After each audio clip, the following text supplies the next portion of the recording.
প্রথমেই জানিয়ে দিব, সেনা অভিযানে রাষ্ট্রপতি শাহাবুদ্দিন চুপ্পুর বাড়ি থেকে ৪০০ কোটি টাকা হাতে নাতে উদ্ধার করল সেনাবাহিনী। কথিত যুদ্ধাপরাধের বিচারের নামে আলেমদের ফাঁসিতে ঝুলিয়ে হত্যা করতে গুরুত্বপূর্ণ ভূমিকা পালন করেছিলেন ব্যারিস্টার তুরিন আফরোজ। কট্টর ইসলাম বিদ্বেষী তুরিন আফরোজের ফাঁসি কার্যকর করা হয়েছে। তুরিন আফরোজকে প্রশাসনের নির্দেশে রাজশাহী কারাগারে ফাঁসির মঞ্চে ঝুলানো হয়। সাথে ছিল জল্লাক দলের ৮ জন, তাদের মধ্যে একজন এই ফাঁসি কার্যকর করেন। সর্বশেষ জানিয়ে দেব, দল রক্ষাতে কার হাতে আওয়ামী লীগের দায়িত্ব তুলে দিচ্ছেন শেখ হাসিনা। জানা গেল চাঞ্চল্যকর তথ্য। এতক্ষণ শুনছিলেন সংবাদ শিরোনাম, এখন থাকছে বিস্তারিত। বাংলাদেশের রাজনৈতিক অঙ্গন কাঁপিয়ে দেওয়া এক নজিরবিহীন ঘটনায় গতরাতে রাজধানীর অভিজাত গুলশান এলাকায় রাষ্ট্রপতি শাহাবুদ্দিন চুপ্পুর ব্যক্তিগত বাড়িতে ভয়ঙ্কর সেনা অভিযান চালানো হয়। আর সেই অভিযানে হাতে নাতে উদ্ধার হয় প্রায় ৪০০ কোটি টাকার নগদ অর্থ। পুরো জাতি এখন হতবাক, বিস্মিত আর ক্ষুব্ধ।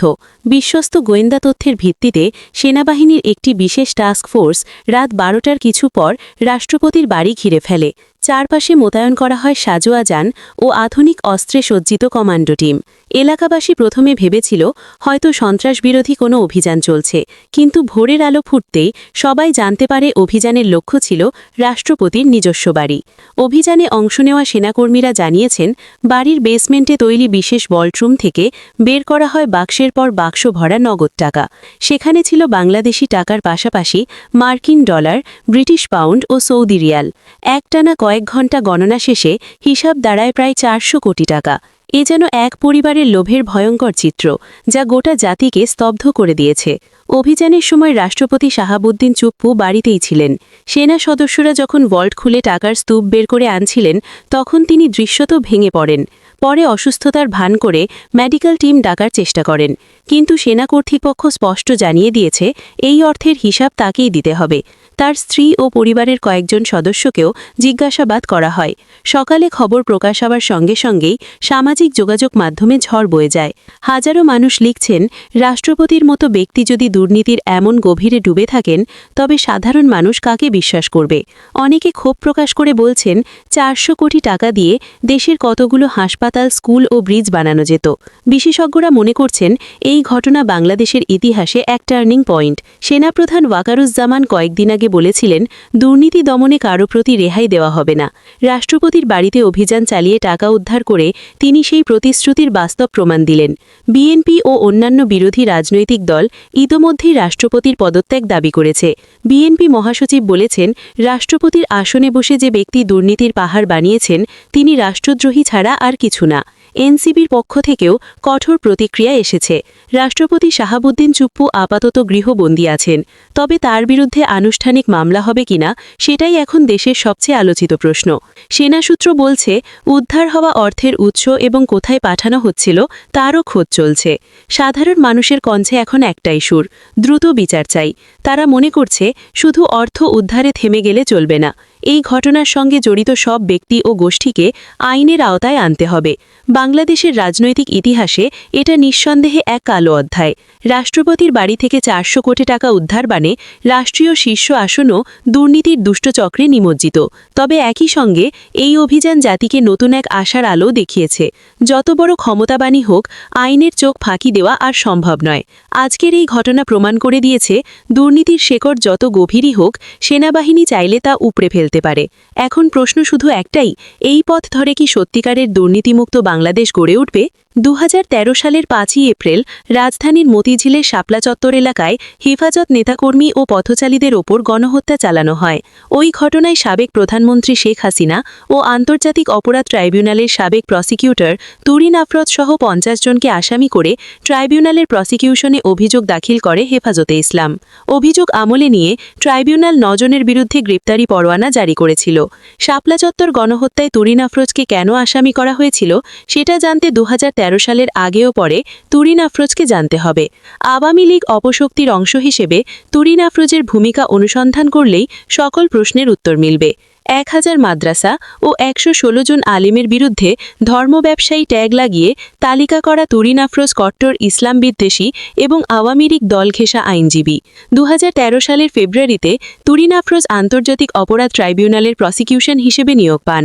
শেখ হাসিনার পরিকল্পনা বাস্তবায়ন করতে বাংলাদেশ জামায়াত ইসলামের রাজনীতিবিদ আলী আহসান মোহাম্মদ মুজাহিদ এবং গোলাম আজমের বিরুদ্ধে মামলা পরিচালনা করতে তাকে নিয়োগ দেওয়া হয় বলে ধারণা করা হয়। এছাড়াও তুরিন আফরোজ 71-এর ঘাতক দালাল নির্মূল কমিটির গণকমিশনের সদস্য সচিব ছিলেন। ইসলাম বিদ্বেষী এই আইনজীবী দুর্নীতি দমন কমিশনের কাছে 116 জন ইসলামী নেতার বিরুদ্ধে ধর্ম ব্যবসা, জঙ্গি অর্থায়ন এবং দেশের সাম্প্রদায়িক সম্প্রীতি বিনাশের অভিযোগের তালিকা জমা দিয়েছিল। সে সময় বাংলাদেশের ধর্মপ্রাণ মুসলমানরা ষড়যন্ত্রমূলক এই তালিকা প্রকাশে তীব্র নিন্দা জানিয়েছিল। ব্যারিস্টার তুরিন আফরোজ নিজেই ইসলাম বিদ্বেষী ছিলেন এবং ইসলাম বিদ্বেষী সকল ষড়যন্ত্র চক্রের সাথে সক্রিয়ভাবে যুক্ত ছিলেন। 2013 সালে শাহবাগে গণজাগরণ মঞ্চ তৈরি করে জামায়াত ইসলামের নেতাদের ফাঁসির দাবিতে আন্দোলন করে একদল ইসলাম বিদ্বেষী ব্লগার। গণজাগরণ মঞ্চের আহ্বায়ক হিসেবে দায়িত্ব পালন করেছিলেন ইমরান এইচ সরকার। গণজাগরণ মঞ্চ থেকে সে সময় যুদ্ধাপরাধীদের ফাঁসির দাবি তোলা হয়েছিল। যুদ্ধাপরাধীদের বিচার নয়, ফাঁসি চেয়েছিল শাহবাগীরা। সেই আন্দোলনের আহ্বায়ক ইমরান এইচ সরকারের সাথে সখ্যতা ছিল তুরিন আফরোজের। কথিত যুদ্ধাপরাধের বিচারের নামে আলেমদের ফাঁসিতে ঝুলিয়ে হত্যা করতে গুরুত্বপূর্ণ ভূমিকা পালন করেছিলেন ব্যারিস্টার তুরিন আফরোজ। শেখ হাসিনার পরিকল্পনা বাস্তবায়নে রাষ্ট্রের আইনকে বিভিন্নভাবে প্রভাবিত করে জামায়াত ইসলামের 13 জন নেতাকে ফাঁসিতে ঝুলিয়ে হত্যা করা হয়।